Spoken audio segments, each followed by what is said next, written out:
Now is the time. A couple of introductions for you. Welcome, Modern Eaters. You are here in one place. First of all, welcome to week 6 of the Summer Dinner Series with Chef Brother Luck. Let's hear it for Brother Luck. Wow. This dinner is going to be amazing. You're going to hear so many things. First of all, who has been in this kitchen before? We've got some newcomers. Okay, great. We love new people because as we start to grow with the Modern Eater and what we do, you're going to learn a lot tonight about local, community, chefs, ingredients, and you are in the kitchen right now. You can't get any closer to a chef's table experience than this. The Modern Eater. What we do here on Saturday nights is a live show on iHeartRadio. 630 KHOW is our local affiliate, and we're basically the champions for anything local and ingredients, and we're so happy to have you here. My co-host of the show, Brian Freeman. Hi, Brian. Hello, hello. We're going to talk to you tonight about all the good stuff that has to do with dining, beverages. Thank you tonight for Brother Luck and Distillery 291 and Brass Brewing Company for our happy hour. Were the drinks delicious? Yeah, let's keep those going. So you'll hear from Michael Myers and Phillips and the boys from Brass Brewing Company. Colorado Springs is kind of the theme for tonight. But what we want to do is tell you that what we do here in this kitchen is basically a studio. This is where we create content for folks. We went on a road trip. Well, how many days in a row, Brian? Oh, it was 8 wonderful days. 8 days in Colorado, 3 boys. Jay Parker doing hard work back here. We are streaming live. Jay Parker, let's hear from him. He's doing hard work right now. So check us out on the Modern Eater Facebook page. We're going to stream this dinner here tonight so your friends and family can see how lucky you are to be enjoying this dinner. We'll talk to Growers Organic and Brian Freeman, who sources all great Colorado produce and beyond. We also want to thank Rome Sausage, Jefferson Farms Products, the Rabbit here tonight, and Jane. You'll hear from Jane. Gluten-Free Things and the Spice Guy and Aspen Baking Company. The bread that you have in front of you, you have 2 options, a gluten-free option and a full-on gluten option from Aspen Baking Company. And so you'll hear from Hollis and John Irvin, and it's really that kind of family environment. I need to stop talking because everybody wants to hear from this man. It's Chef Brother Luck. Chef Brother, welcome back to the kitchen, my friend. Yeah, no, I'm excited. It's been a few months. I think I was here last in January. So yeah, cooking it. I think we had that on the TV earlier, but you were just opening up Lucky Dumpling. Yeah, that's going very well. Yeah, we were in the middle of opening our second restaurant down in Colorado Springs, which is called Lucky Dumpling. We are now full steam, and that restaurant is doing amazing, so it's pretty cool to see. You'll get a twist tonight on one of the ideas I have for the new menu, which was inspired by tonight's dinner. So it'll be fun to kind of play around with some of the flavor profiles, some of the dishes. I wanted to kind of dance back and forth between my love of both restaurants. 2 very different styles. A lot of people always ask me, what is my approach with food? What is my style with food? It's definitely a Southwestern inspired cuisine with a lot of Asian influence. But then I'm Creole, so it's really confused because now there's like Louisiana and Spanish and French and Indian, so a little bit of everything. But we're gonna dance around tonight. We had some beautiful ingredients from Growers. Thank you so much, Brian. Got to cook on some of the gorgeous equipment. This Yoder, Insane, and I wanted to incorporate as much as I could into the experience tonight. So it's really nice to be able to showcase the ingredients, the product, the equipment, and put together a fun menu. I think everyone's excited to be here. Has anyone seen this guy on Top Chef? Maybe once? Yep. So here, you want to make all your friends jealous tonight, like Greg said. We are streaming this live on Facebook. go to your Facebook and share it with your friends, because they will be jealous, because they will see up close all night Brother Luck, his family behind him, and all of you eating this killer food, getting to drink some awesome libations. And so thank you to all the farms. Thank you to all the support staff, the Little Riches, the Dave Avery, all the people that makes this happen every Tuesday night all summer long and every Saturday night on iHeart KHOW Radio. So check that out, because it's more of the same. Thanks for coming, and I'm going to let it get right back to you, brother.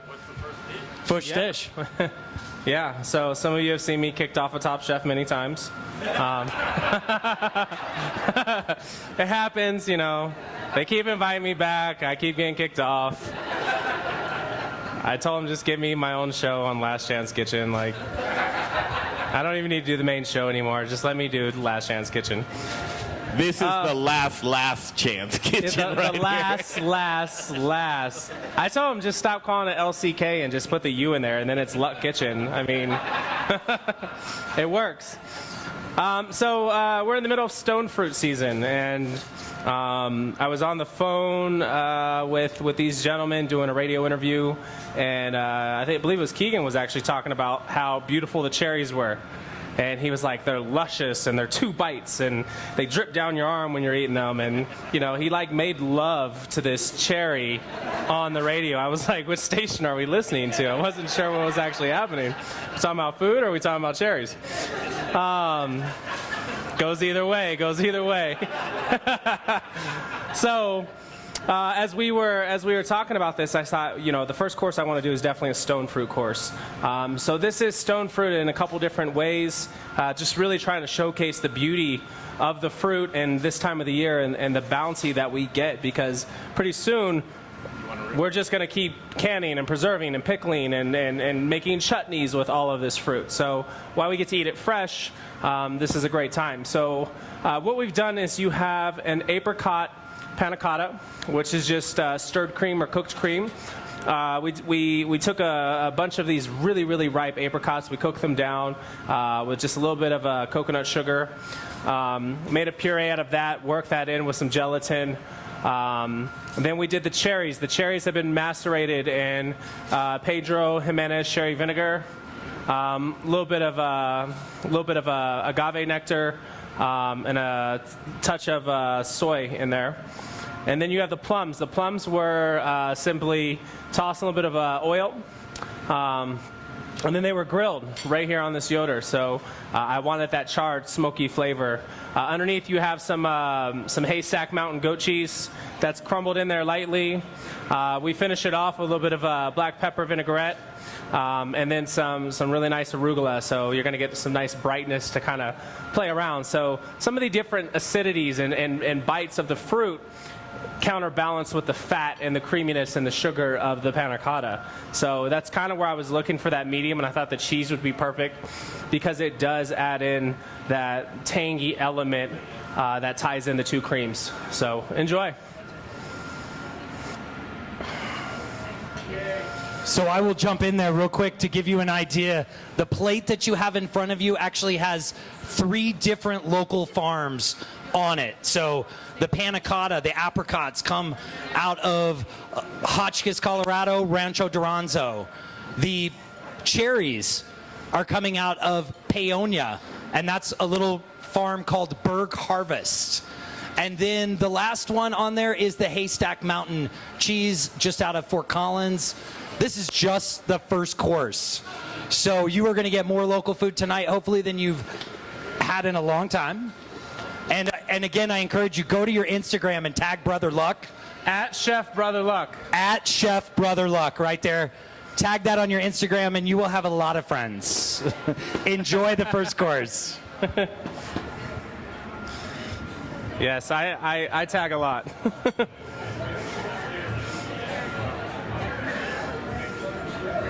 We'll let that just kind of soak in. I'm not worried about it. I put some ground almond into the panna cotta cream, so just let these kind of soften a little bit. Just like that silk taco situation. Yeah. I always tell people, like, 90% of Top Chef is recovery. How well can you recover in the weeds?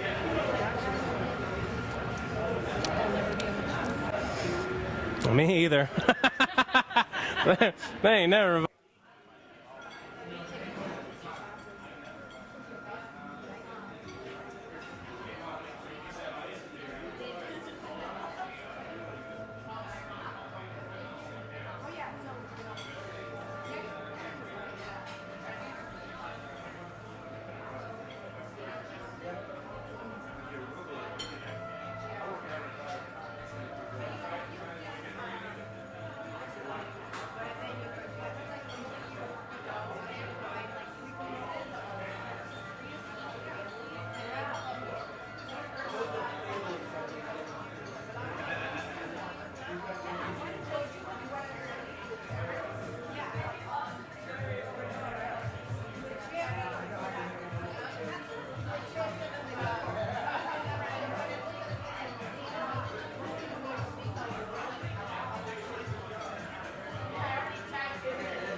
Hello, when was the last time you saw 20 pounds of local, organic Colorado cherries? Get out of here. You didn't see these. They're gone. They're done. Somebody already bought those babies. Too late on that one. Because it is local season here in Colorado.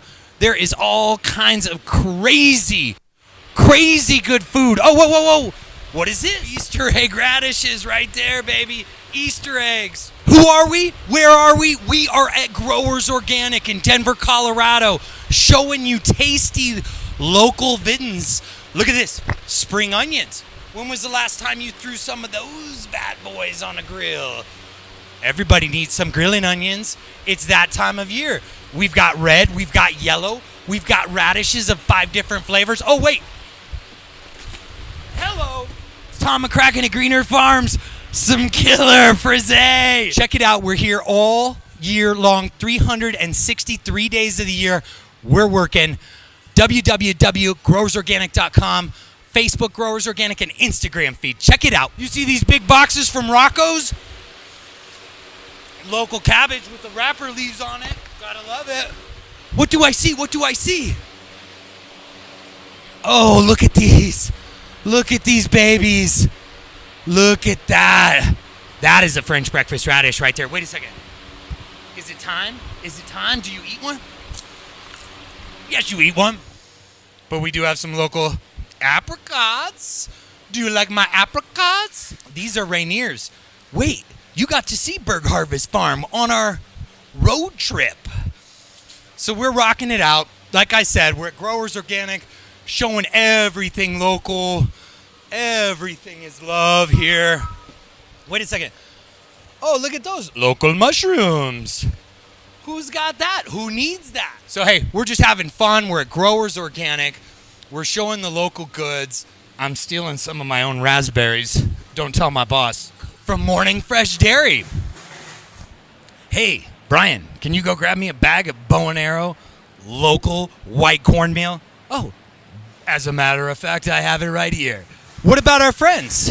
What about Osage Gardens? Oh, can I get a pound of oregano? Yes, you can get a pound of oregano. Where do you think you are? Young pea greens. Look at that. Here at Growers Organic. Check it out. Come on down anytime you want to come down, because we've got Rancho Duranzo, my friend Thomas Cameron, Berg Harvest, the Thievers. We've got peaches from Black Bear. We've got everything that is local. Oh, and Big Beast juice. Jay, can I get you a juice? It's a pomegranate lemonade, locally made right here in Jay Parker's hands. Can somebody grab me a big old fat bag of basil? Nice. Oh, yes, it is. Rocky Family Farm. You gotta love that. Do you want poblanos? I've got the poblanos. Do you want, oh, is that a cayenne pepper? Ooh, that is a spicy pepper. That's right, folks. What we love to do at Growers Organic is have fun, and we love to hang out with our local farming friends. I want to thank all those people for doing organic. So just remember, go organic with Growers Organic.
Hey, what's going on, everybody?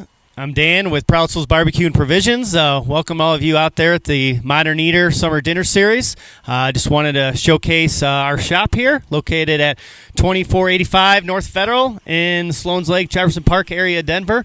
It's an all things barbecue shop, so we've been around for about 2 years. Got a little bit of everything in the shop to satisfy all your backyard grilling needs. So walking in the shop here, carry everything from sauces and rubs, wonderful ingredients to add to your grilling experience, all different types of fuels. So we've got some Rockwood charcoal, we've got some Blues Hog, as well as some briquettes. Right now we're rolling past our one of our most popular lines, the Yoder Smoker. We have a Yoder here at the Modern Eater, the charcoal cooker that the chefs will be using for the summer dinner series. We also carry their pellet line. Rolling back in here to the back of the shop, that big green egg, similar to the one you see here at the Modern Eater. That's the XL, does a great job of grilling and smoking. Rolling back into our gas grill line, as well as our Memphis. So the Napoleon gas grill line here, fantastic gas grills, built-ins as well as carts. We got all different sizes, everywhere from 4 burners to 6 burners to 8 burners. They've got an infrared on there, rotisserie, really high-quality cookers for your backyards. Strolling across the shop here, we got a little grill grade decal from our friends down at 210 Steel. Gateway drum smoker. If you're looking for something a little bit hotter, a little bit faster, sets in nicely at about 300 degrees, whether you're hanging ribs, chicken, brisket, or pork. Bottom line is we got all kinds of cool stuff here at the shop. Backyard guys turned competition guys turned caterers decided to follow our passion and open up a kick-ass store here, like I mentioned, at 25th and Federal. We've also got an awesome meat cooler in the back, all different types of some locally sourced meats. Chef Justin Brunson opened up his new company, River Bear. So we got their sausages, their Texas hot links, their bacon, as well as some Duroc spare ribs, some Duroc pork butts, as well as some Midland Meat Company beef, some delicious Wagyu crossed with some Angus, delicious cuts of strips, some ribeyes, some plate ribs, some ground beef, anything basically for you guys to throw on your smoker, your cooker in your backyard. So in summary, a one-stop shop for all your needs. So stop by, see us. We're open here 7 days a week, 10 to 6. We'd love to chat with you guys.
Check this out.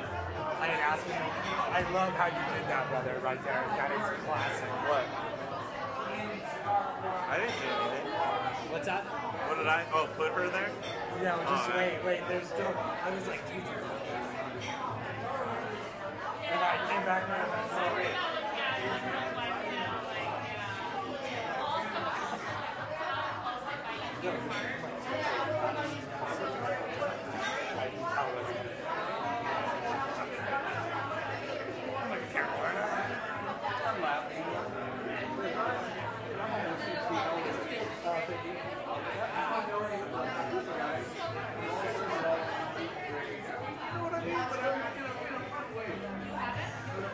Oh, I take it back to the right.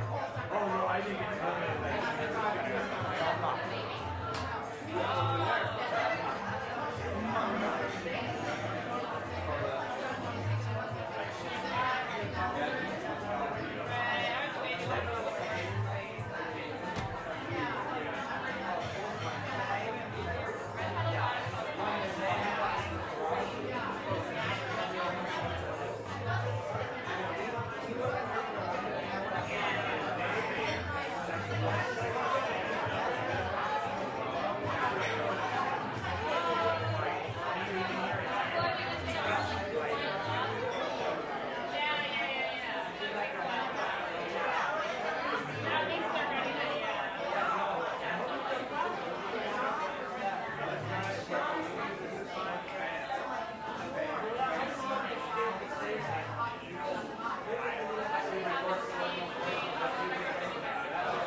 So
but it's just right in there.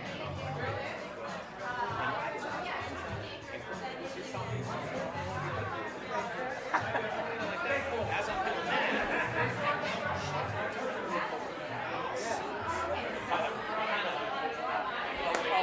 boy, she's been looking at it.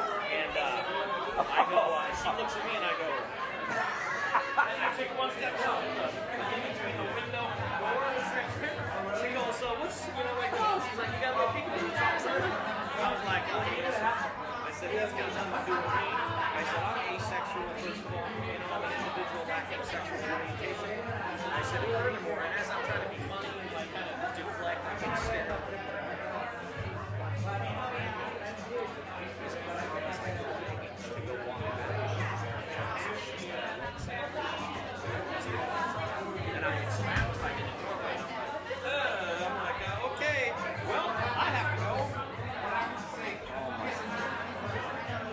That's so funny.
I Snapchatted it.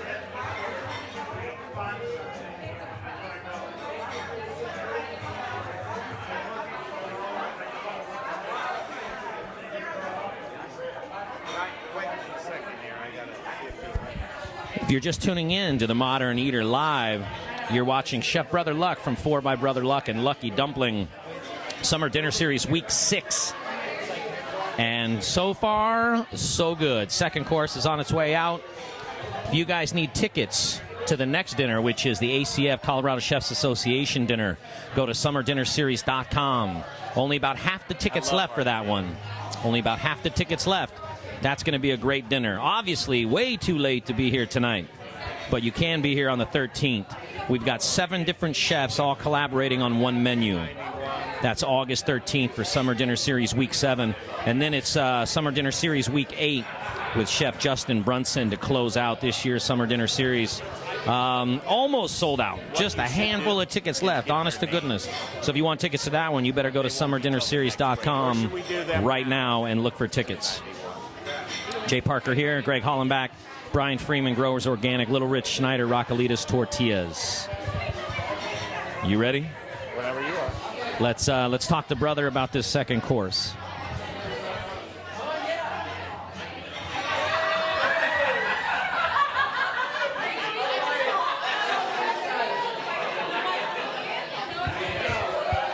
is it about my favorites are right around the corner from Lucky Dumpling.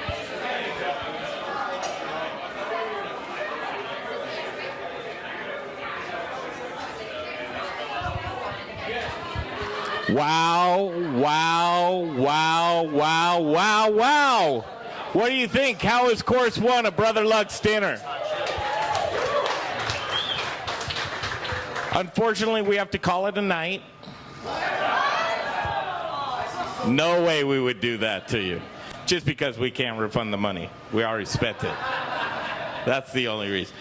Course 2 is on its way. We're going to catch back up with Brother here in a minute. But one of the special things of the evening, Brian, is that we have the opportunities to actually bring you the purveyors here. And this rabbit empanada that's coming up here. First of all, is rabbit tabooed? Anybody in here? No. Rabbit? Let's have some rabbit, right? Portioning the cheek. So our friends and this gal, her name is Jane Levine. She's been such a supporter of the Modern Eater show and Jefferson Farm Products. I want to just give a minute here because we love what you do in Salida. We go slide through Salida. Jane Levine, it's so cool what you do, but the rabbit production, we're ramping it up and we're going to bring more rabbits to the front range. Here's Jane Levine. Greg's going to make me cry. Well, thank you. These guys have all been at the farm down where we raise the rabbits, but we also do alpacas. So I'm one of those weird people that you'll find. So right now we're currently producing about 80 to 100 rabbit a month. We've got River Bear American Meats carrying the rabbit with Justin Brunson, and he's doing a fabulous job. And Growers Organic is going to start carrying the rabbit to supply the Western Slope. There's 2 restaurants over there. And I'm hoping Brother Luck really forms a connection with me and also wants some beautiful rabbit. So one thing about rabbit is it's one of the most environmentally efficient producers of protein. So the same amount of nutrition to produce 1 pound of beef produces 6 pounds of rabbit. A rabbit is mature in 3 months, not the 18 to 24 months that beef will take, not the 6 to 8 months that lamb will take. So it's got a good rapid rise in production, and it has a higher protein level, much lower cholesterol level, and a much better meat to bone ratio. So it is, there's nothing negative about rabbit other than the cute factor. And I grew up, yeah, they are cute and we give them a really good life, but you know, they are the bottom of the food chain. They are the ultimate prey animal. So I do too. I have 100 rabbits in my yard, but I don't eat those rabbits. I want domestic only. You know, so we do the New Zealand and the Californians, and those are actually the better meat rabbits. They're not a dual-purpose breed. So there are dual-purpose breeds where you can get a pelt with much higher quality fur product, as well as meat, but we don't do that. So ours are really meat production only. And we built a special bunny barn. So these animals have well-ventilated facilities. It's heated in the winter, it's cooled in the summer, it's bright. We have probably 8 windows in the barn, multiple doors, fans going. We do their water 3 times a day. We check them all the time. I'll take that. Yeah, so we want to make sure they have the best possible life and that we're being really responsible producers for food. And they are processed down in Westcliff. We have an Amish processor who handles all of our rabbits. So it's a great little production chain that we've got going. Yes. Right there. I mean, that's why we do this, truly. So Jane Levine, Jefferson Farm Products, and she's become a friend and a family member of ours. And if you guys like the farm experience, she has a couple of Airbnbs on her farm in Salida. You should check that out because it is a deluxe experience. Look, I see people perking up with that. So Jefferson Farms, that's the rabbit that you're going to have in this next meal. It's kind of cool to know what you're about to eat, right? I mean, I like that myself. So I hope you appreciate this next dish. Brian, do you have anything to add to that before we throw it to Brother? I think we just throw it to Brother. Brother Luck, here it is, course 2, my friend. What are we about to take part in right now? Yeah, so I actually serve a pretty decent amount of rabbit at the restaurant. Rabbit empanadas have been on our menu for about 2 years now. And I am really excited to have a Colorado vendor for this. So it's pretty cool. We're going to take it all from Justin Brunson. Sorry, Justin. I have a very sick sense of humor. So this rabbit empanada we're going to serve with carrots and herbs.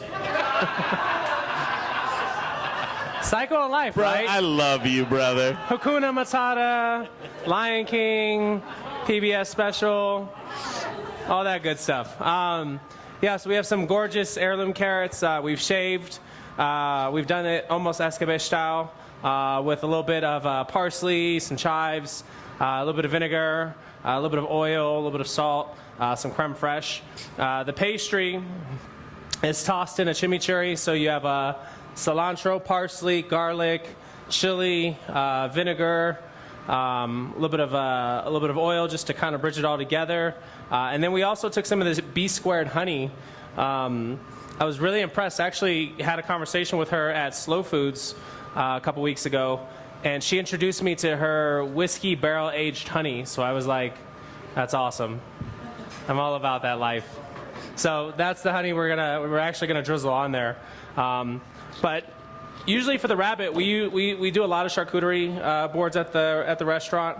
So we actually took most of those rabbits, besides these empanadas, and turned them into some really pretty rillette for the restaurant this weekend. So it's pretty awesome about that. And then, like I said, this is one of the bigger things that we have on the menu. So a lot of empanadas all the time. One cool thing is, so brother, first of all, this dish is amazing. Nobody here has seen this before, except Steve. Steve, I know you've seen everything. But who here has been in a kitchen where you truly hear the chef and the caliber chef like Brother Luck talking to you on a one-on-one basis as they're in the kitchen, plating food? Come on, put up your hand if you've ever done that. Steve, you have to? 3 people. Philip, you have not. That's a special thing that we like to bring here from Studio Kitchen, Colorado, home of the Modern Eater Network. But Brother Luck, you inspire so many people. You keep people in this business. You recruit people into this business. You have this sense of servitude. You're a giving man. Where does that come from for you, brother, to where you just continually want to raise up people around you? And I'll give the example of one of your former chefs has a restaurant right next door to yours. That's really cool, brother. Yeah, somebody took a chance on me. I got into culinary when I was about 14 years old, and it wasn't out of desire to be on Food Network or Top Chef. It was, I wanted a steak sandwich. I was hungry. It was that simple. And I got into kitchens because, it was welcoming. It was a world that was mixed of people from all walks of life. And when I was 16, I got put into a vocational school, and that vocational school changed everything for me. I was awarded $30,000 scholarship straight out of high school to go to culinary school, and the people who gave me that scholarship made me work for it. They made me earn it. They didn't just give it to me. And I've never forgotten that lesson.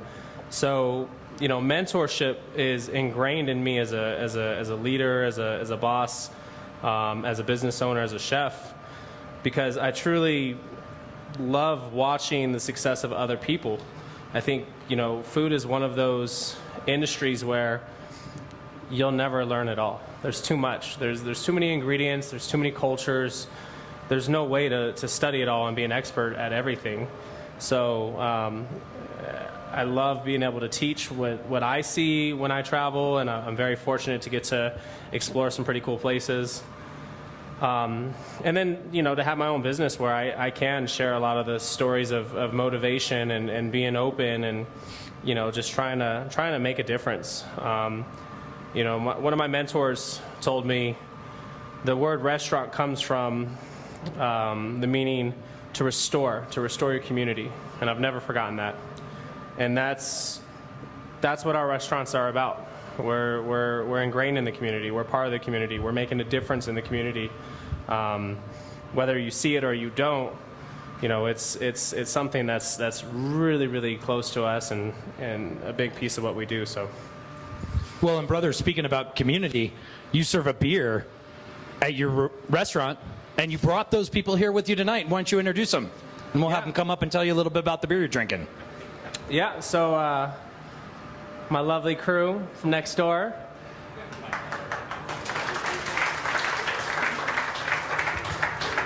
So we got Woody and David here.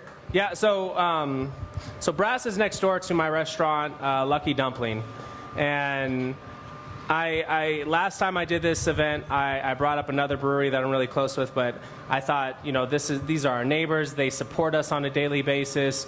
You know, we love serving their product, and they make great beer. So it was just the perfect situation when we talked about who was the brewer that we wanted to invite up. Thanks. Yeah, so we're Brass Brewing Company, and we're about 16 months old. And brother and I, we talked about a few months ago, and then we've had our Blood Orange on over at his place. So we really appreciate being here. So. It's a good beer. Yeah, so what do you tell us about that? We've got 2 beers tonight. Yeah, so we have 2 tonight. It's a honey lager, and we just tapped that actually on Friday. It's about a 5.6% beer. Takes about almost 5 weeks to make. So anytime you do a lager, it's definitely taking some time. And then we also have the Kentucky Common, which is the one that we're going after Great American Beer Festival to win an actual award. And so that's now it's going to be a 4.9%. That is indigenous beer. It's a you should definitely taste some corn in it. And so that's an historic Prohibition style beer. So. One of my favorite things when I go into this brewery is the support for our armed services. Not just our military, but our firefighters, our policemen. It's amazing to see how much memorabilia is all over the walls of people who are patrons, people who support. In our restaurant, we actually work really close with 10th Group Special Forces. So the cooks actually come from the dining facilities, and they spend 30 days in our kitchen to get a better appreciation of culinary of the job they've been assigned in the military. So when they go back on post, there's more passion behind it, which obviously translates to the food when they're putting up food either in the field or on post. So one of my favorite parts is getting to see that, and all of us have so many military a part of our families. I think it's special. Yeah, and that's actually our logo. You see the 5 stars in it. So Brass actually represents the brass that we all answer to. So I was both military for a long time, and I was also a state trooper here for a long time.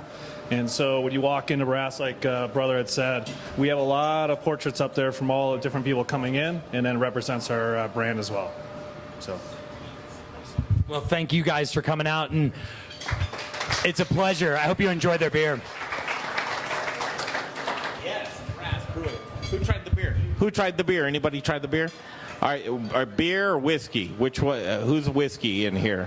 Okay, we got to watch the whiskey, people. Watch the whiskey, people. Beer is delicious. You've tried both. That's the guy after my own heart. I've tried both, too. Try everything. Enjoy yourself. We're going to turn the music back up. We'll come back with course 3, and we're going to show you some more folks that are purveying products for you tonight. Hopefully you're enjoying yourself at week 6 of the Summer Dinner Series. Everybody having a good time? I know your mouths are full. Yes, yes. Thank you so much. The dumplings, yeah.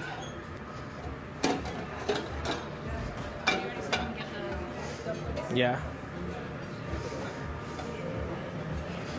In the walk-in, there's a triangle of cotija cheese, straight back with all the chocolate dessert stuff. You want to just get that out and crumble that?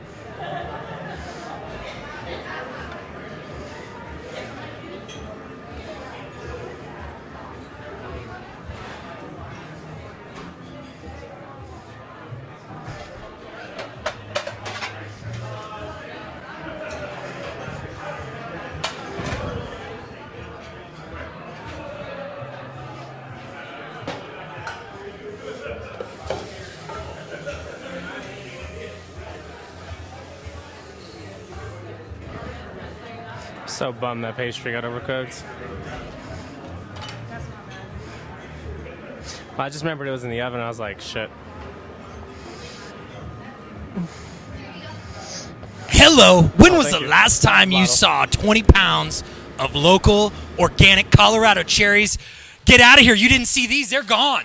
They're done. Somebody already bought those babies. Too late on that one. Because it is local season here in Colorado. There is all kinds of crazy good food. Oh, whoa, whoa, whoa. What is this? Easter egg radishes right there, baby. Easter eggs. Who are we? Where are we? We are at Growers Organic in Denver, Colorado, showing you tasty local vittens. Look at this. Spring onions. When was the last time you threw some of those bad boys on a grill? Everybody needs some grilling onions. It's that time of year. We've got red, we've got yellow, we've got radishes of 5 different flavors. Oh, wait. Hello. It's Tom McCracken at Green Earth Farms. Some killer frisee. Check it out. We're here all year long, 363 days of the year. We're working. www.growersorganic.com, Facebook Growers Organic, and Instagram feed. Check it out. You see these big boxes from Rocco's? Local cabbage with the wrapper leaves on it. Gotta love it. What do I see? What do I see? Oh, look at these. Look at these babies. Look at that. That is a French breakfast radish right there. Wait a second. Is it time? Is it time? Do you eat one? Yes, you eat one. But we do have some local apricots. Do you like my apricots? These are Rainier's. Wait, you got to see Berg Harvest Farm on our road trip. So we're rocking it out. Like I said, we're at Growers Organic, showing everything local. Everything is love here. Wait a second. Oh, look at those local mushrooms. Who's got that? Who needs that? So, hey, we're just having fun. We're at Growers Organic. We're showing the local goods. I'm stealing some of my own raspberries. Don't tell my boss. From Morning Fresh Dairy. Hey, Brian, can you go grab me a bag of Bow and Arrow local white cornmeal? Oh, as a matter of fact, I have it right here. What about our friends? What about Osage Gardens? Oh, can I get a pound of oregano? Yes, you can get a pound of oregano. Where do you think you are? Young pea greens. Look at that. Here at Growers Organic. Check it out. Come on down anytime you want to come down, because we've got Rancho Duranzo, my friend Thomas Cameron, Berg Harvest, the Thievers. We've got peaches from Black Bear. We've got everything that is local. Oh, and Big Beast juice. Jay, can I get you a juice? It's a pomegranate lemonade, locally made right here in Jay Parker's hands. Can somebody grab me a big old fat bag of basil? Nice. Oh, yes, it is. Rocky Family Farm. You gotta love that. Do you want poblanos? I've got the poblanos. Do you want, oh, is that a cayenne pepper? Ooh, that is a one spicy pepper. That's right, folks. What we love to do at Growers Organic is have fun, and we love to hang out with our local farming friends. I want to thank all those people for doing organic. So just remember, go organic with Growers Organic.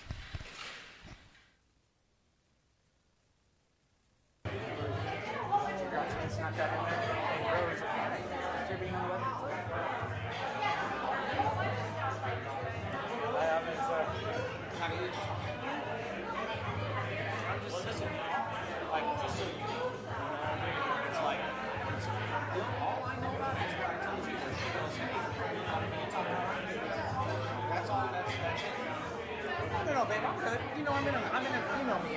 Always play nice. You know, even as hard as it can be sometimes. I still believe in that. Just got it.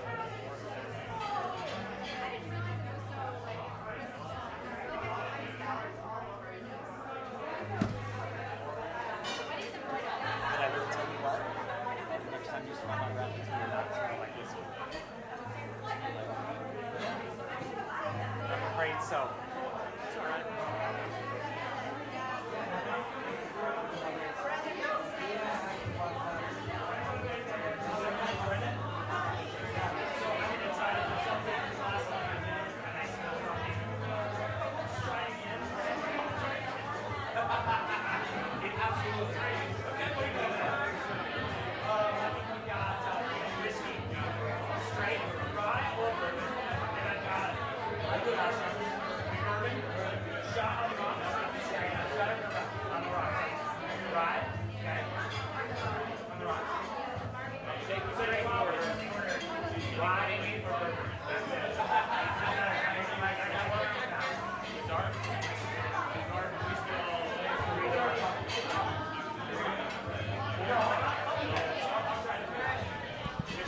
If you're just tuning in to the Modern Eater Facebook Live, you are watching Chef Brother Luck from 4 by Brother Luck and Lucky Dumpling in Colorado Springs.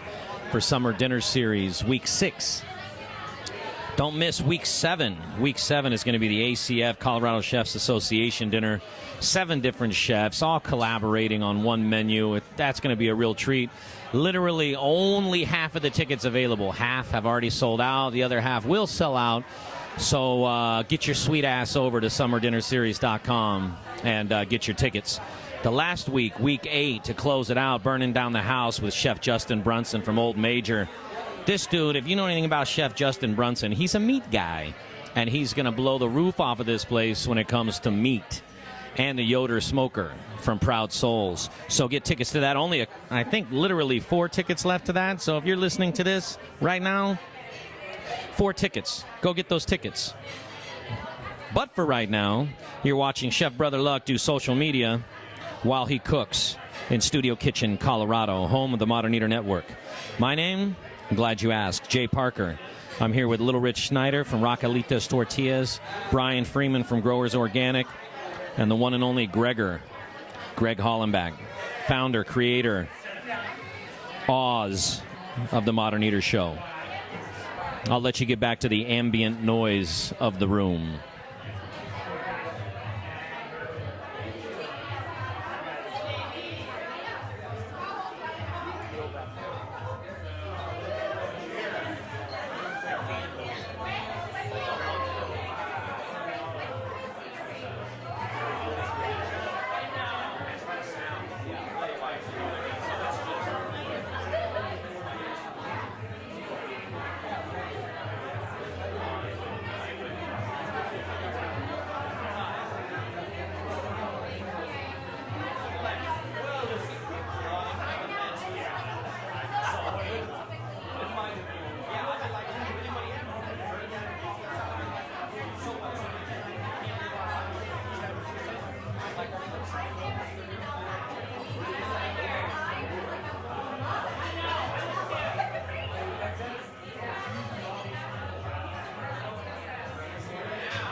120 is what I got.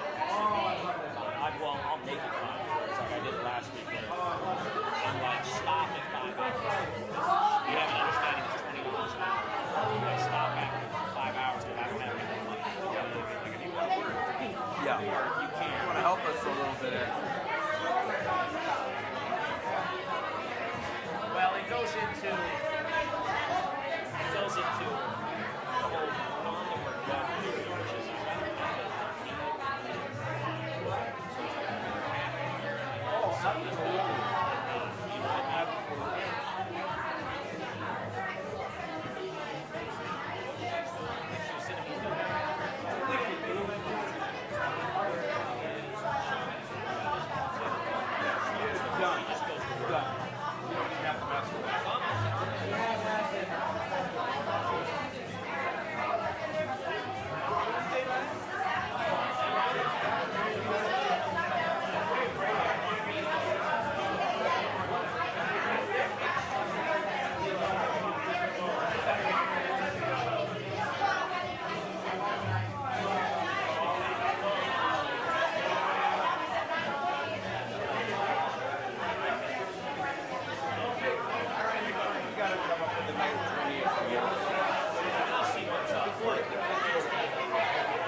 fall out.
Jay Steele.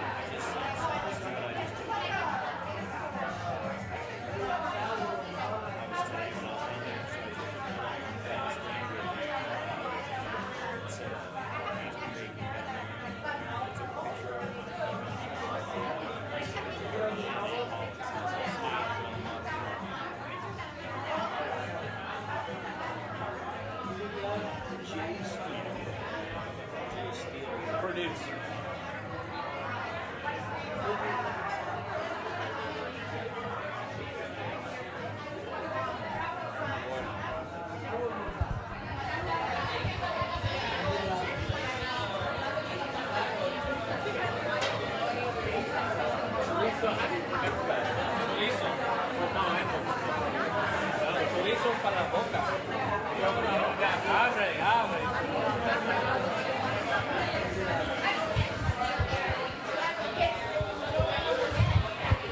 Wow, wow, wow, wow, wow, wow, wow. Look at my mom doesn't like noise. So my mom wants us all to be quiet. Everybody be quiet because my mom wants silence. She plugged her ears. Thank you guys. This is so great. Here comes the third course of the summer dinner series. How has the food been? It's delicious. I like to see that. Well, let me ask, am I a bad person because I wanted to eat 2 rabbits? Not at all. Brother Luck, this is an amazing dinner, my friend. Thank you very much. I want to ask you before we get into describing this dish, how do you go about creating a menu for any particular dinner because you do so many of them? I had a very colorful past, so I find lots of inspiration everywhere. Well, what was interesting about you, because we're doing this 8 weeks in a row, and this is week 6, is that Brother Luck's like, what do you got? Yeah, no, I like to find inspiration. I feel like the food should be respected and just kind of allowed to do its thing. Even like this course that we're getting ready to go into, the tomatoes were ripe, so I didn't want to make a salad. Like, I just sliced it. It's summer. Like, I think there's something special about eating tomatoes in August.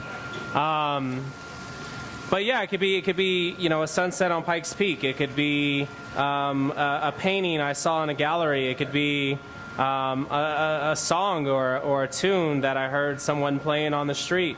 So this was gazing into my eyes. It was. I found beauty right in your eyes, deep in your eyes. I don't have the I call right this eyes. your soul. But the story behind this next dish is one of my favorite things to eat growing up was chorizo and eggs. And when we were talking about ingredients that we could get and things that would be great for the dinner, we started talking about the Rome sausage.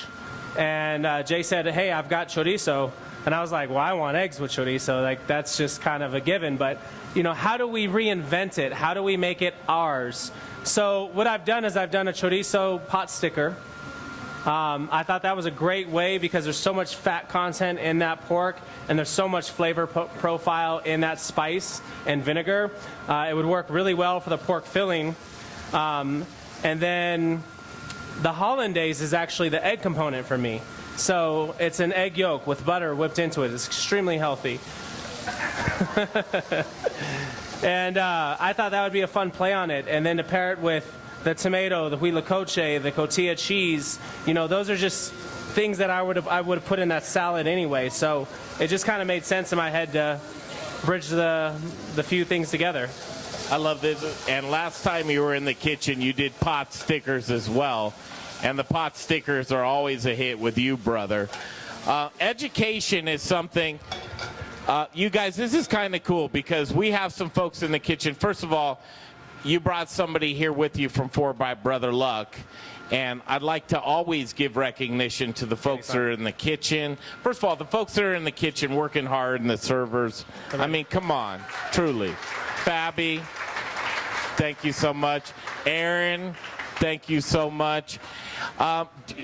Introduce this gal that's with you, would you? So I've got a great story about Katie San here. Katie has been working with me for what? It's been a minute. I blacked out. She blacked out. Katie came into my kitchen back in, I think maybe 2009, 2010. And she said, I want to do my internship. And I said, you don't have enough experience. Come back when you have some. What is an internship anyway? I was a hard chef. And a few years later, I moved back. I think 2012, I came back to Colorado Springs. And I was running the Craftwood in Manitou. And my first week there, early in the morning, this young lady is knocking on the door. And I'm like, I have no idea who would even need my attention this early in the day. And I open the door and she says, Chef, you don't remember me, but you told me go get experience. I got experience. So I'm here for my job. I hired her. So Katie's been working with me for a while.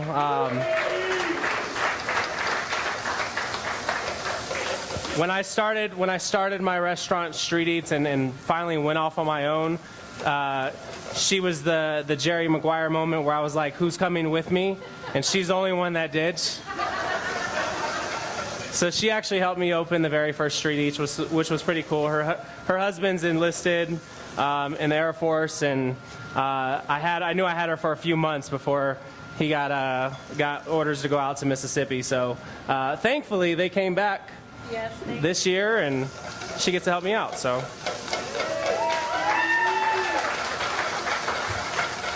that is such a great story, brother, and someone who is very similar like that to the Modern Eater Kitchen is this guy over here, Brandon Hart. Mm-hmm. Brandon, come on over here, man. This guy was a chef, and this is like what we are all about, and what this whole kitchen, and I mean, I think what so many people that come into this kitchen are all about. And what Brandon did was a chef, wanted to improve himself, joined up with the ACF, and that's an organization that is very dear to the Modern Eater. We've been working with them from really almost the beginning. Joan Brewster, one of the old presidents, was just so near and dear to what we were doing about food and these young people and cultivating the next generation. Because what we don't think about is the badass guys like this right here will be getting old. We need young people.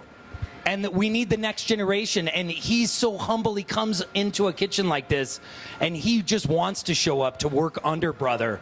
He showed up for so many chefs last year. He almost worked every dinner with us. He did. He worked every dinner with us just as a volunteer. Because one of the things, folks, this is really about volunteer. It's about how do we highlight what's going on in our local food scene? How do we bring these farms, distillers, brewers, and chefs to the forefront and give them a voice and give them a place that they can resonate with you. I mean, because like we saw, only 3 or 4 people have been at a chef's table and seen like this kind of interaction. And I'll tell you, even at a chef's table, you don't get the story. You don't get like his life of where he's been, what he's been doing. And then tie in the distillers and the brewers and then all the other industry people to have someone like Brandon day in and day out show up. He graduated with honors. He's about to move to Costa Rica after our next dinner. I just to go down and what be a teacher? What are you going to do down there? I'm going to learn Spanish. Yeah, sure. But he's going to school down there. Yeah, he wants to be constantly improving himself, and not only as a chef but as a community member. So I want to say thank you to you, Brandon. Next week he is going to be back actually behind this table. He is going to be back with the ACF chefs. We bring like 12 of the ACF chefs, and there'll probably be more. Or 7. I can imagine. I've only talked to so many, and they're so excited to come down and be a part of it, like everybody. I'm just saying, I'm an ACS chef. I love it. I am. Yes, I am. Right on. And this is what this is about, folks. So, yeah. Thanks for coming out, Brandon. I want to give you a shout out though, because you are just this awesome young professional in our industry, and thank you. Can we do more than a shout out? Let's hear from Brandon Hart. Oh my God. Truly. A guy that comes early, he leaves late. There's no job too big or too small. And this is just a reflection of everybody that's in this kitchen. But with you, sir, you have a bright future ahead of you. You do so much for all of us, and you bring joy to everybody's heart through the servitude that you have for each and every one of us. I want to have the microphone to you, Brandon, and just talk about Colorado, what you've learned, the Modern Eater, and tell your life story. All right, I definitely didn't foresee having to speak on the microphone at all, ever. They do this to me all the time. I used to prefer to be in the behind the scenes, and there's just only so much you can learn working on a line in a dank, dark area, of a kitchen before you got to get out there and reach out and connect and network.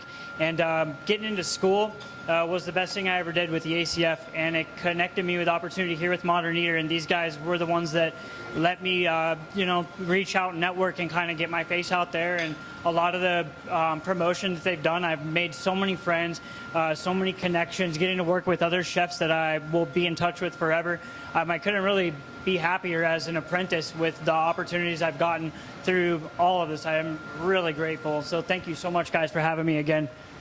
Oh my God, listen, no more apprentice. It's now no longer apprentice Brandon Hart. It is Chef Brandon Hart right here in the kitchen. It's sous chef. I love it. Thank you so much, Chef. This guy, look for that in the future. One more thing, a distillery. It's a Colorado Springs thing. These guys, I love. Look at them. You can't run. Michael Myers, Philip Raleigh, put your forks down. Come on in here. Let's talk about this. Wow, award-winning. They are cutting new road in Colorado. Philip Raleigh, I love Philip. Philip's here. Michael Myers is here. They're bringing up the whiskey. Did anybody get to taste this delicious Colorado whiskey here tonight? Uh-oh. He's bringing up glasses. First of all, Philip Raleigh, we met a few years back. We fell in love. This is the man of the hour. I tell you what, if you love what Colorado does, it exemplifies these two right here. Michael Myers, Distillery 291. Let's hear from Michael. Hi. I'm going to let Philip talk about the cocktail because I don't know it. He made it. I am Distillery 291 with my amazing team. I have about 12 of us. I started the distillery about 8 years ago. Last year I won World's Best Rye Whiskey. I've won many accolades before and after, and this year we just won 2 Platinum Sip Awards, which is people like you tasting the whiskey and judging it, and then we won 2 Masters each for the rye and bourbon out of London for the spirit business. So big awards this year again. So talk about the cocktail. Love 291. Thank you. Well, it's fun. We love the Modern Eater. This is our home. We were actually just here Saturday with you guys. And Brother and I were on the phone, and he was telling us about his first course and how he's using the stone fruits. So I took a play on that, and if you had it, it's a stone fruit old fashioned. It's made with our rye whiskey. We made a simple syrup with what did I use? Peaches, red plums, cherries, apricots. So it's just really fun. I macerated that. They just sat in there. They've been aging. And Colorado has wonderful fruit to play with, and fruit and whiskey actually go really good together. A lot of those stone fruit notes are going to be in that rye. So cheers.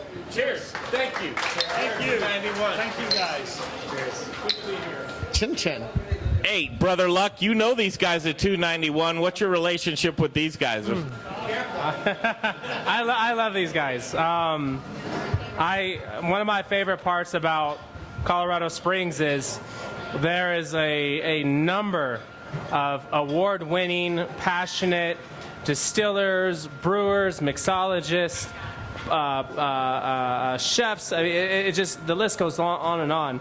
And I had the pleasure of meeting these two back in, I think it was maybe 2013. I had just started my Street Eats restaurant, and I was invited to come cook at the distillery.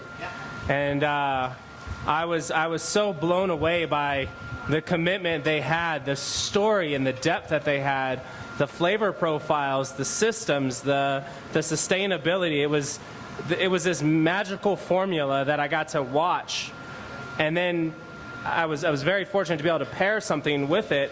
And man, it's been a number of years since then, and we've done so many events together, and it's always a pleasure, whether it's speaking on panels or doing documentaries or whatever the case is. It's a beautiful thing to represent and keep up with what they're doing. It really is. And my story's way too long to tell you guys tonight, but the one thing that Brother made me think of is when I started the distillery, I had never brewed beer or distilled in my life. So, and the bourbon and the rye recipe are recipe number 1 and number 2 with no changes. So, well, and Michael, let me throw something else. Has anyone in here had 291 before tonight? Excellent. Okay. So a lot of you are newcomers.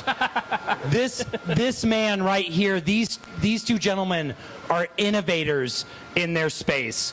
Are you doing anything different than everyone else? Are you doing just the same thing, Michael? No, we do a few things different. So, so all my whiskeys finished on aspen staves. So toasted pieces of aspen go in the barrel for a few weeks at the end of when the whiskey's finished. I literally was making Colorado whiskey. I felt that aspen should be on the label. So I thought about the tradition of whiskey and that, Jack Daniels is filtered through sugar maple charcoal, so one of our white whiskeys is done that way with aspen. But I thought, why not, finish a whiskey on toasted aspen? And I literally took some aspen, took some whiskey, put it in a mason jar, was on a ride to Boulder from Colorado Springs, shook the jar into the whole ride, and then tasted it and was like, wow, that's pretty good. And that's how it started. That's how a lot of my stuff happened. Well, but he said something that's interesting. Does anyone know what a stave is? Kogarashi. So maybe you should explain that, Michael. So a barrel is made of staves. So a stave, those are aspen sticks or staves, but a stave is actually shaped a certain way. So quite a few staves go together to make a barrel. And they're planed a certain way so they fit and don't leak.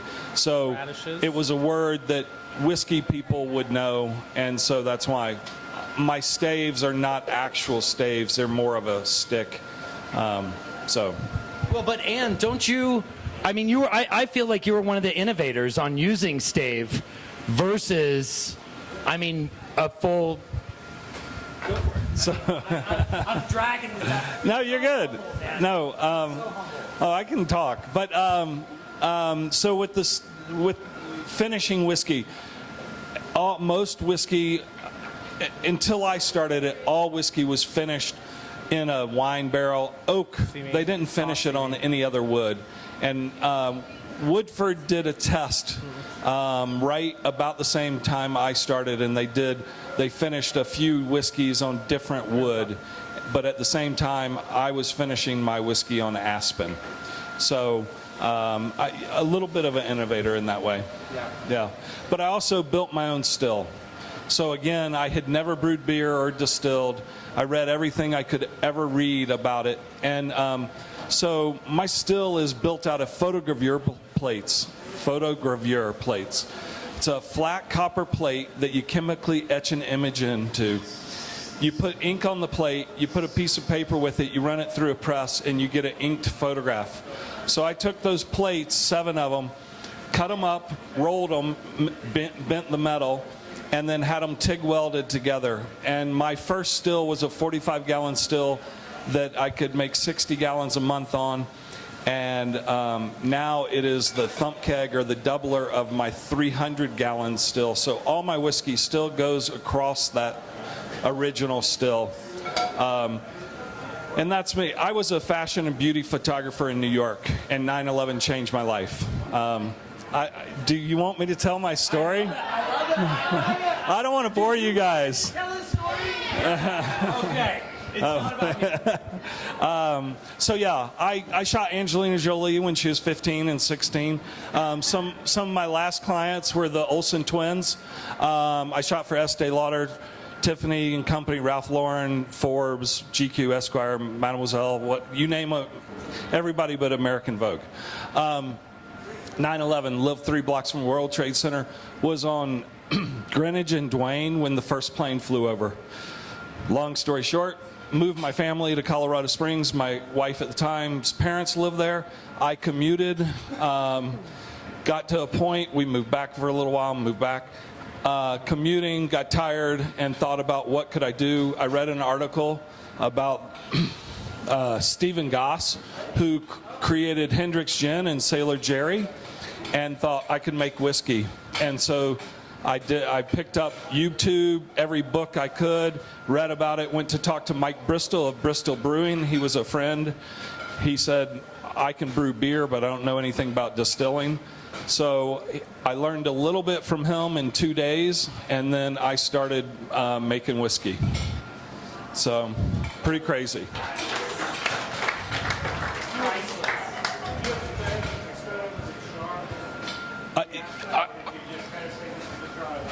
So I had a Weber, we still have a Weber grill that we grill all the aspen in the back of the distillery.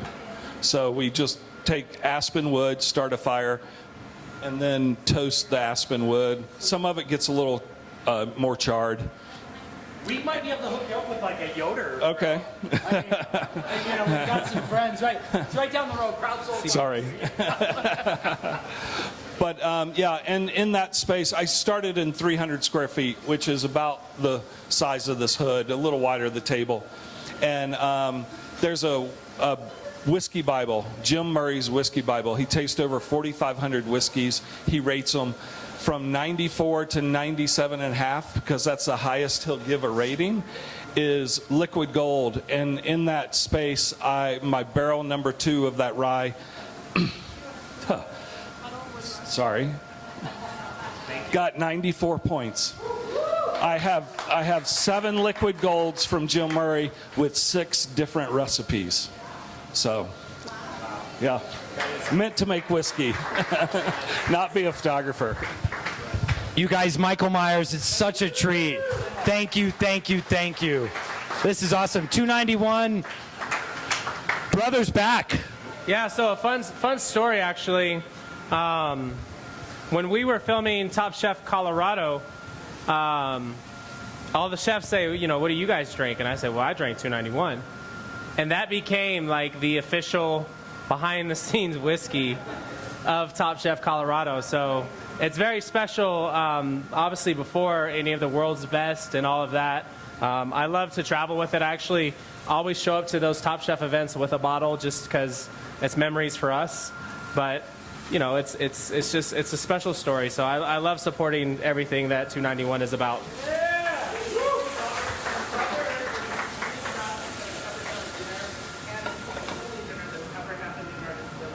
Wow. I did not know that. Nice. Yeah, it was pretty cool. So stepping into this next course, this is a fun course. Anytime I want to make something that really just kind of trips people out and it's a wow factor, I make beef cheeks.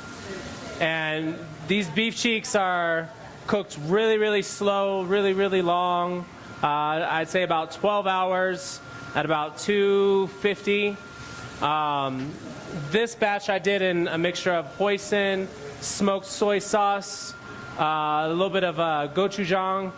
The beauty is actually the soy sauce is a good friend of mine. I actually got to go experience his soy sauce factory in Japan, in Kanazawa, and get to see the whole facility. So pretty amazing. So what we're doing is we're doing a braised beef cheek over a yam puree. We have some watermelon radishes that were steamed over bamboo, diced up and then sauteed with shiitake mushrooms. And then we take that natural liqueur, we actually cook that down until we get a really, really nice viscous sauce that's intense. So we'll drizzle that right on the top to kind of add the salinity back into it. And then we've got some sea beans. I'll let you talk about the sea beans since they came from you. Yeah, well, that's actually one of the only things we're not really getting from Colorado. As we know, is the ocean. But, I mean, wait a second. I wanted to back up because that sauce, how long does it take to really cook? That's been going for a while. It looks like candy. I mean, you guys, I am so excited. We did have a follow-up because Michael, someone asked him, where did 291 come from? And so we're going to let him tell that. So everything about my bottle, everything about the name, everything, all have stories. I'm from Georgia. You tell stories. So 291 was the very first photo gallery ever in the world. Gallery 291 Fifth Avenue in New York. Around 1907, Alfred Stieglitz opened it. When I went to SCAD, Savannah College of Art and Design, freshman year, my dorm room was 291. I did not know about the gallery until that year when I studied art history. So 291 came from there. But when I started the distillery, making the still out of photogravure plates, and the process of distillation reminds me of the darkroom, so I thought 291 would be a good name. So that is super cool, actually. Thank you, Michael.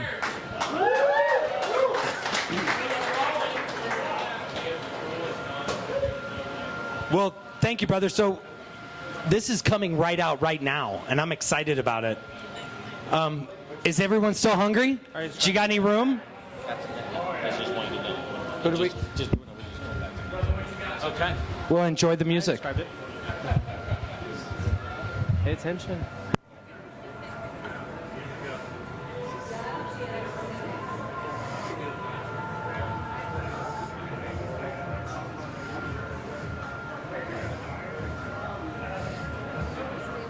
Want to go mushroom? Yeah.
Oh, he knew I'd like that character.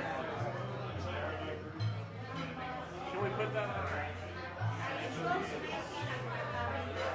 That was good.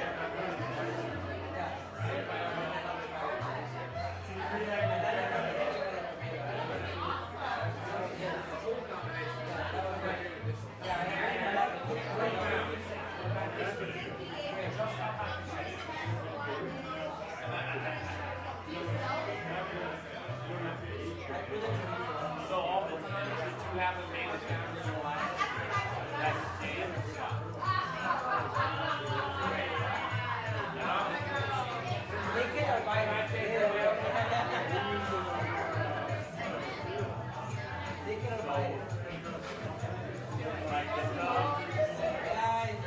I like that tub inside that.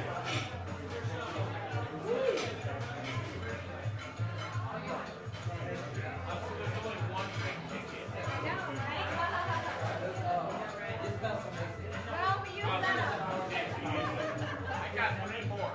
Yeah, somebody gave me their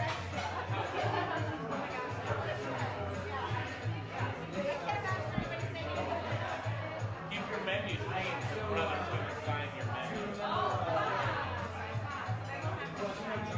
And take pictures. How's your Instagram?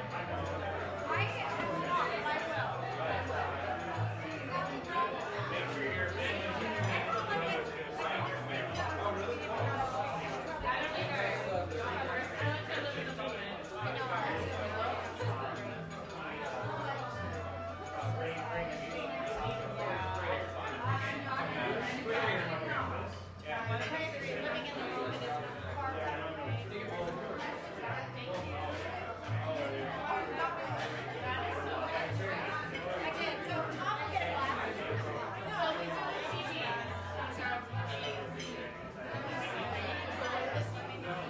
So what's funny is I'm dying to buy this and they all will be honest.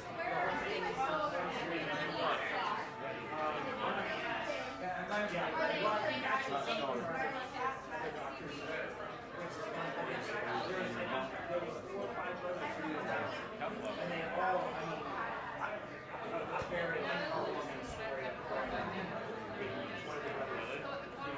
dropped off at the train station.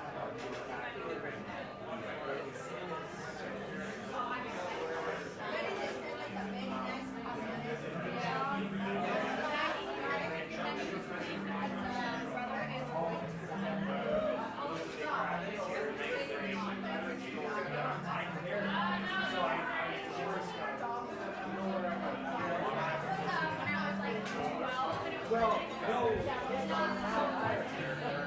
But Joe's there. Yes, Joe's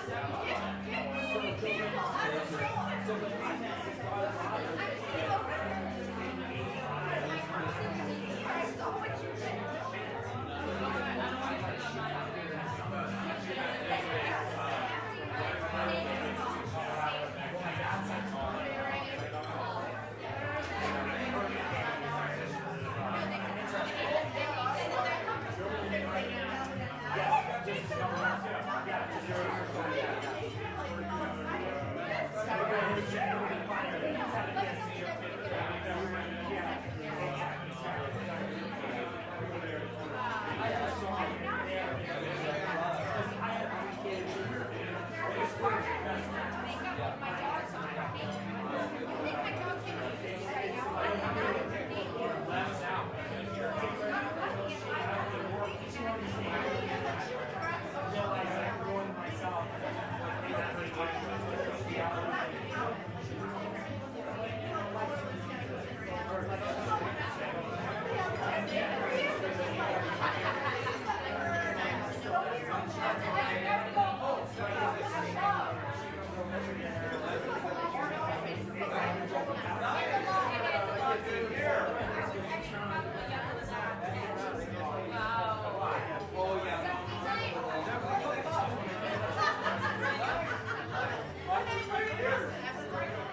He's all grown up.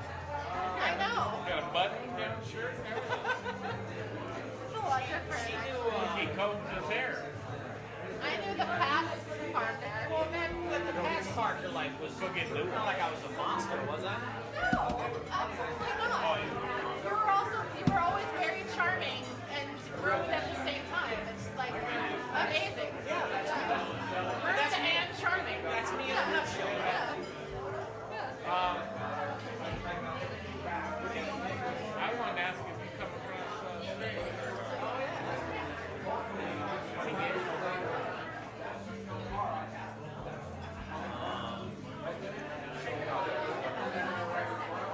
I love that video so much. Like, seriously, I teared up.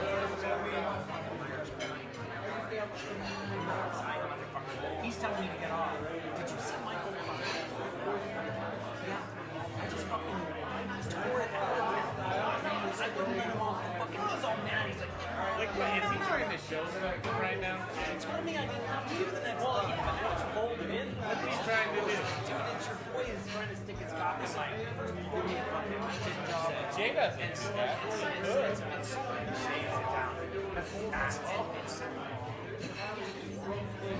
Like I waited until like everything's dead, and then you were starting back up with like, well, it's mashed potato or whatever it was going to be. I just want to see my hair. I was doing it was just enough time. And he was sitting If he has some chest hair. Chest hair. he shaves. He's got to keep that thing to you. Then he goes in faster. I can't do that. I got no.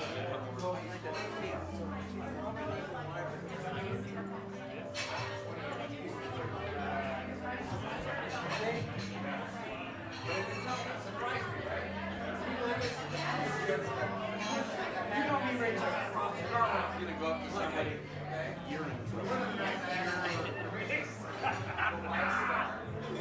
Thank you. I'll be here. Thank you. I appreciate that. Thank you very much, ladies and gentlemen. Hey Jay, look at this. This is what I'm thinking of putting in my booth at the restaurant show. Ready for this? For those new Boca chips. This is a Zamboni. Margarita.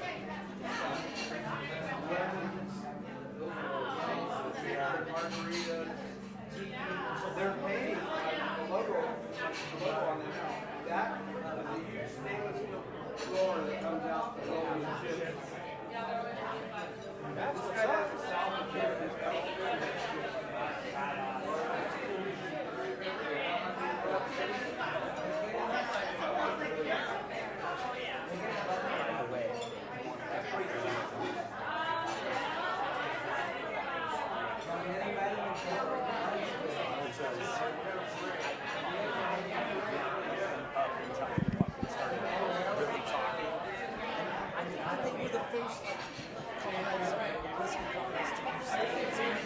Major awards. I know, but he wouldn't say that. I kept trying to make him say that and say that and say that. I couldn't get him to say that. But that's why I like tripped him up there, bro. Then he started crying because he made six videos and dedicated to somebody. I'm trying to cut everybody's not only here, but the regular show. I mean, that's something like specifically. I'm wasting time editing your fucking local video. It takes me fucking 4 hours because I gotta cut out like no word locals and then try to still put it together so it's not great. If you coach me during it, dude, that's total ad hoc. I mean, seriously. I'm like thinking about seriously sitting down and writing out the script every day and going out and doing what I did because I'll tell you, I've had before I even got out of bed, I had like, dude, that video is classic. Well, you're welcome. Is that what you're trying to say? Yes. I said thank you already. The hardest thing about doing this. What the The hardest thing is air to pop out. You know what the hardest thing about doing what you're saying, like just doing it. You know what I mean? Because like the first day you want to do it, you're gonna get into words, and that's why people. And I'm not. You should. You know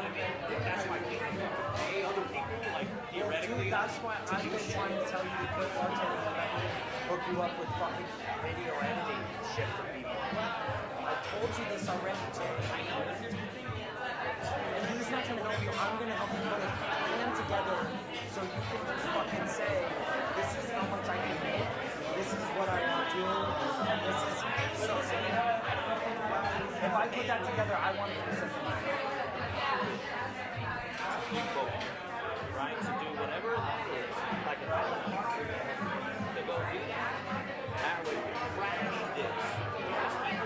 This is right, but I'm working here, I'm doing schedule it so you more enough time. Even it's doing production for somebody else. That's what it is. You just have to trust me. Oh, yeah, I understand that. I understand. It won't work. Not right now. I mean, listen, fucking down the road, who knows what I'm going to do, where I'm going to be. Where should we go?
past me.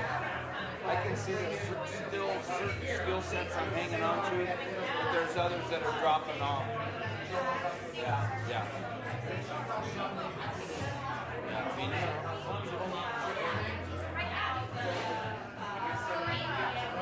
Yeah.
Smoking brothers.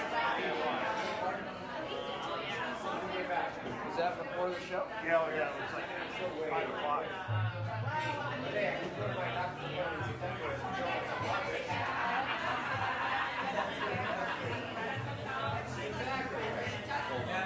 You gotta be careful with that liquid nitrogen. It'll fucking can right off.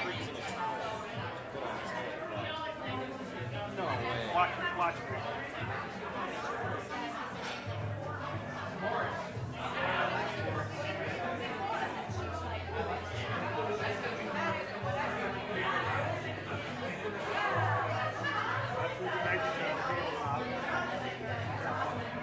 Dessert?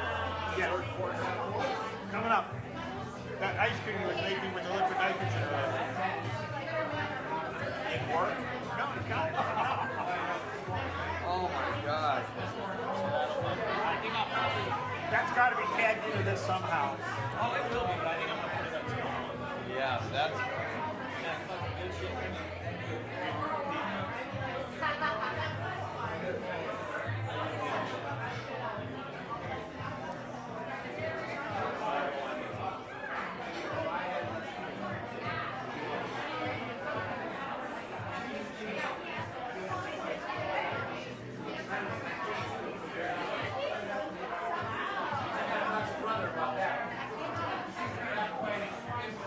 Want to talk to John and Holland? I think that's a good idea. I'm going to introduce Ray Princeton, say a little something about this place. I'll get that up and then you can talk about it. I think you're doing a good job. I'm going to tell him limited. I want not so much for Hollis, but for John. I don't want it to go over 30 minutes.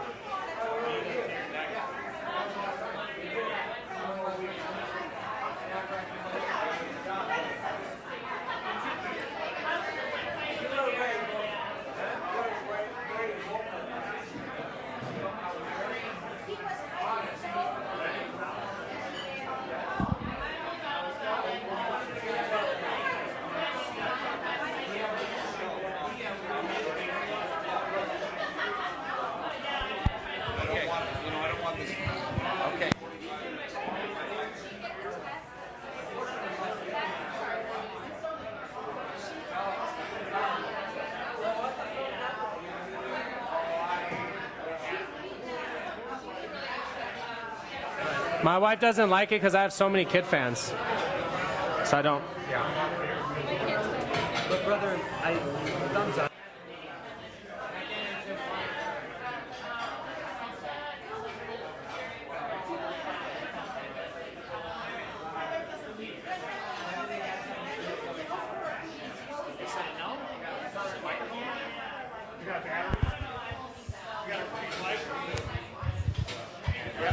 Okay, Mom, how are we going to get people's attention this time?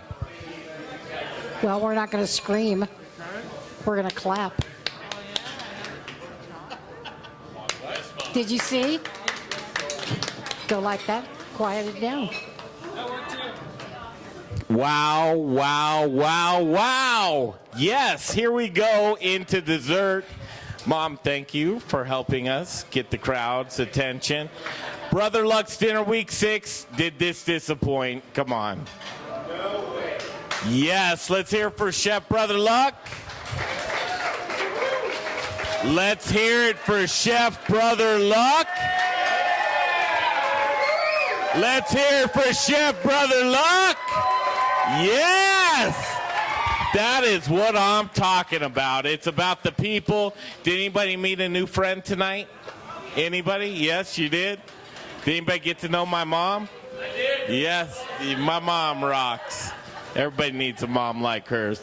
As we continue on, there's folks that we want to introduce, but there's one man, we call him the Reverend.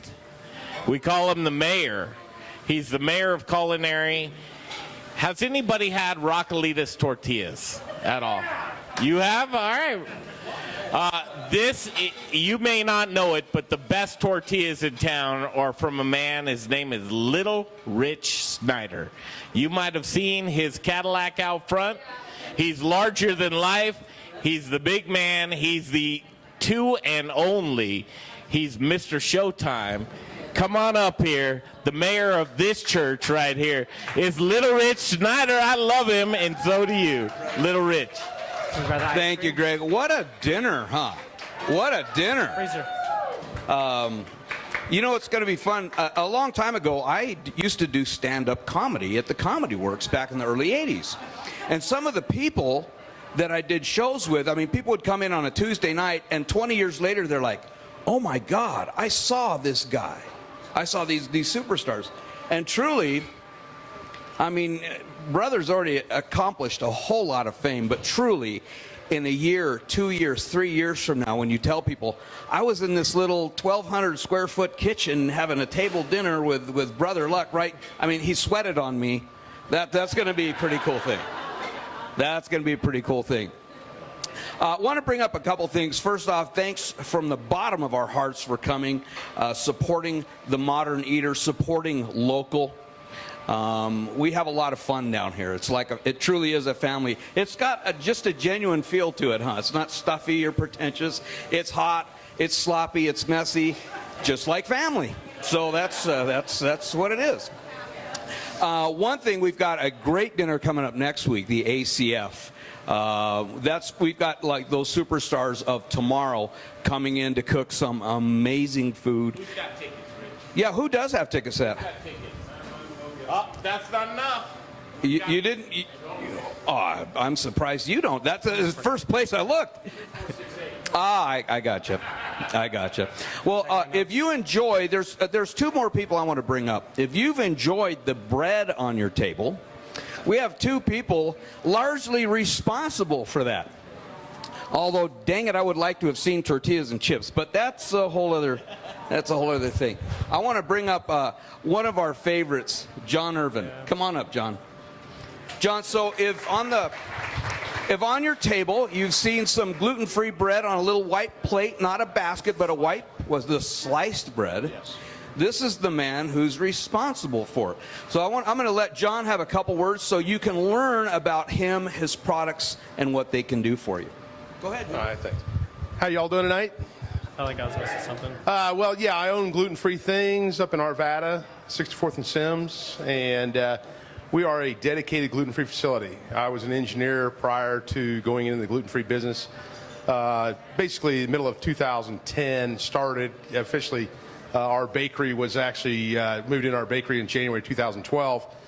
I wanted to become real good at gluten-free, not wheat. Didn't really ever bake. Kind of like what to be on the bottom. Michael was saying. You know, he never did distilling and stuff like that before. I never really baked. I did at home some and stuff like that, but we've developed probably one of the best tasting, according to my customers, gluten-free and vegan products.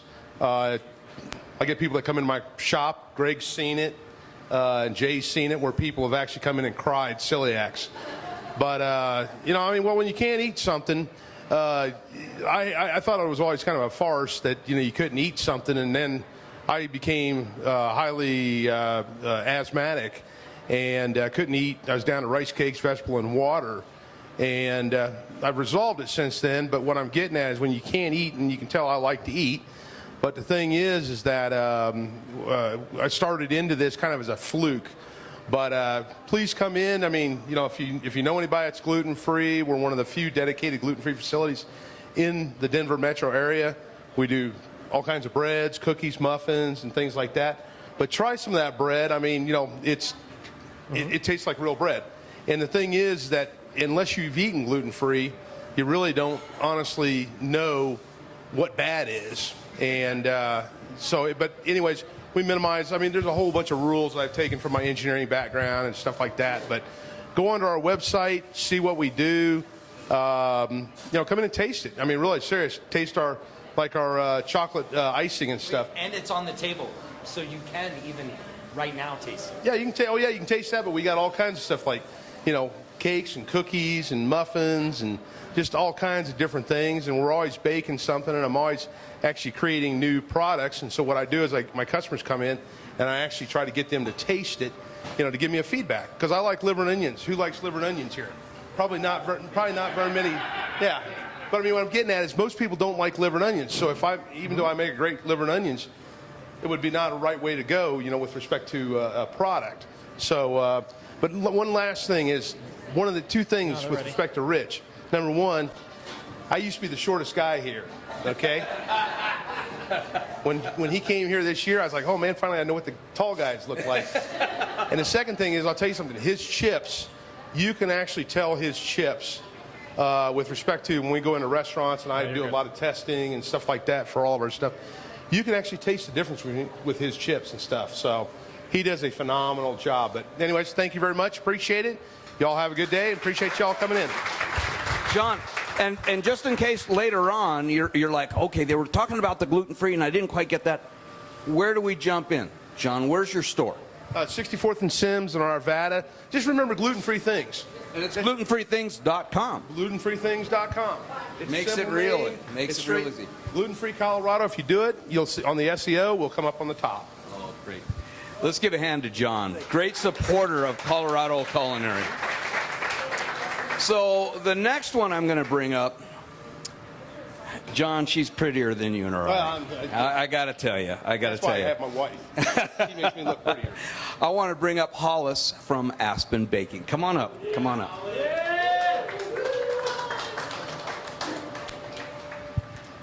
I'm going to tell you a little bit about Hollis and Aspen. I know. God, we'll make this real quick. Really hard lineup. Hollis, I'm just going to let Hollis do it. Go ahead. Tell us about Aspen Baking and the amazing products you make. Well, I just want to say thanks for having me here tonight. This is my first time ever doing anything like this with you guys. I've been coming to the Modern Eater now ever since you guys kind of really got started up. We've got a long-standing relationship. You bring us your tamales every Christmas. He brings them. We've got about 90 employees at the bakery, and yeah, and you know we love coming here. Everyone's just we're such a family. Sure if you forgot it. So Aspen, we started with the resolve to have the best tasting sourdough in Colorado. A lot of times people will say it's too sour. I don't think we're used to sourdough here. It's a 97-year-old starter from San Francisco. So we've been feeding the bitch. We've been feeding this bacteria. Yeah, we've been feeding it, and so the sourdoughs is what we're known for. We do bread for 800 restaurants and hotels in Denver. We're the largest fresh bakery. And it's all natural. It doesn't have any preservatives. It has a lot of butter and a lot of sugar and egg and gluten. And so if you guys have ever been to, the Cherry Cricket, Union Station, we've got Lark Burger, Moe's Barbecue. It's on our burger bun. but yeah, we love working with you guys, and it's a great company to be a part of. What are you doing? Way too humble. I mean, here's an institution of Colorado. It's Aspen Baking Company. It's local. It's fine ingredients. Bread is the center of the plate for most of the people. Who doesn't love their bread? Come on, everybody loves their bread, and sandwiches are not sandwiches without delicious bread. They do so many things. Hollis is being very humble right now, but this is a place to where you can go on to aspenbaking.com and you can actually apply as a vendor, if you're a vendor, and meet with Hollis. She's going to have all of your baking and bread needs, but moreover than that, it comes out fresh daily. If you've ever been to their facility, which we've gone to, Hollis and the team, Cody and Jeff, the whole everybody there is so involved in bread. These guys lead Colorado in bread and baking, and it's so much more than just bread. It's pastries, it's everything that you want, but truly, Hollis, you do great work. Thank you so much. Yes, thanks. Hollis Casey, right there, Aspen Baking Company. Little Rich, it's time to throw it over to the man, the myth, the legend, Brother Luck. Here it is, dessert course, right? Yeah, so we're in summertime, and when I think summer, I think camping, not thanks to Top Chef, because we all got to sleep in the snow in camp, and that was miserable. But I think of s'mores, and I think of how many fire pits and how many campsites that are getting toasted marshmallows. So this is kind of a breakdown of a s'more. You've got a graham cracker sablé, that's your crescent. Underneath you have a chocolate namalaka, which is a chocolate infused with a nice almost Rice Krispie crunch. You've got a brown butter sea salt ice cream that we spun with a little bit of liquid nitrogen. There's some dark chocolate bits, and then a torch meringue and a dried meringue. So you have two different types of marshmallow on the plate. But we thought this would just be a nice way to just kind of finish it off and, you know, finish off the days of summer with. Who doesn't appreciate this man's time tonight? Seriously, he's all over the world. He's doing so many things. Where'd you just get back from, brother? I was in the Netherlands. Oh, you were in the Netherlands. How about before that? I don't know. Where was I? Well, I mean, I watch you all the time on Instagram, brother. Who's following brother on Instagram? Anybody? You are? Okay, brother, you're doing things on Instagram right now, and I love what you do on Instagram, first of all. It's motivational, it's culinary, you're showing delicious food, but you're also showing methods behind it. But this new form of Instagram that you're doing right now, I'm in love with. What can people look forward to seeing if they follow Brother Luck on Instagram? Yeah, you know, I think going through, I just wrote this very personal expose that hopefully will get released soon. But one of the lessons that I learned going through the whole television circuit and being on TV was the constant need for validation. And I think we've created that as a society, and we have to kind of break that mold and that cycle. So a lot of my platform, which I'm very fortunate to have a nice platform to do it on, you know, we talk about things from mental health to anxiety, depression, addictions from alcohol or drugs, you know, the harsh working conditions. We talk about vulnerability. We talk about approachability. In addition to cooking, I think, you know, I've learned that for me as a person, I'm more than just a chef. And it doesn't always have to be just the greatest hits of my day that people get to see. I want to make it like, here's the real stuff. Here's what I'm going through. Here's what my team's going through. And it takes the filter off of kind of social media. So I've been... Is that where you're at in your life? No Luck's Given? Absolutely. No Luck's Given is something that we've started. And it's really about perseverance, determination, and courage. And my story is a big part of that. You know, I've been very fortunate to get to where I'm at, but it's not through any type of easy passage. You know, I come from a very urban environment, a very rough background. My father passed away when I was extremely young. I got into the restaurant industry out of necessity, and I've just always taken it as opportunity. So for me to get where I'm at, I'm very thankful and I'm very grateful. But it's one of the reasons why I tell my story so much, is because I've learned that as much pain and as much hurt and as troubling as it is to relive a lot of my past, my story isn't meant for me, it's meant for someone else to hear. So it's one of the biggest reasons why I get out there so much around the world and talk in front of students and people incarcerated or kids in the system or our soldiers. Everyone relates to that story. So I think putting ourselves out there is a good thing that we need to continue to do. Yes, sir. Yes, sir. And truly, that's my inspiration, because when you think of No Luck's Given, you know what he's talking about. And I'm going to say it because we're not on the radio. No fucks given. We don't give a fuck. We love what we do.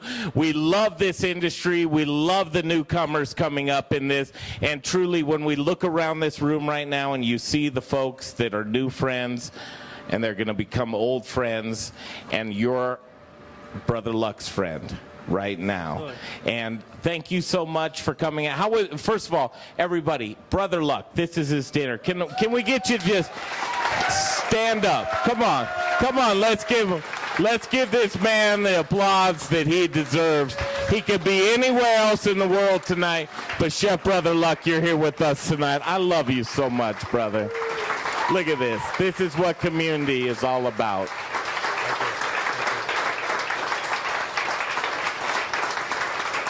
And shout out to the Modern Eater. These guys have been at my restaurant way before any of the television shows, before Bobby Flay, before Chopped, before Top Chef.